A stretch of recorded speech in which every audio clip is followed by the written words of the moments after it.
I've recently discovered the joys of traveling in an RV or recreational vehicle. I love it. But I'm a newbie and still learning about this unique form of travel.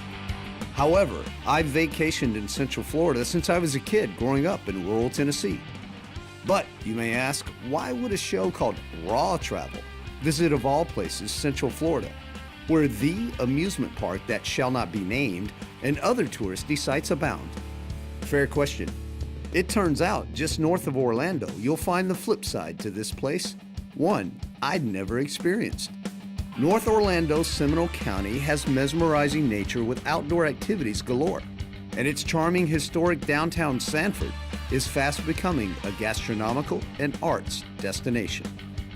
I think RV travel in Central Florida go hand in hand, like Mickey and Minnie. Whoops, I've said too much already. So let's get to it before I say something else stupid.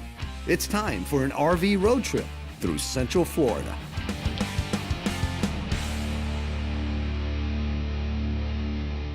Travel.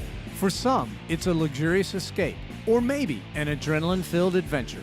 But if you're like me, it's a precious opportunity to discover and to give back. It's time to get real. It's time to get raw. It's time for Raw Travel.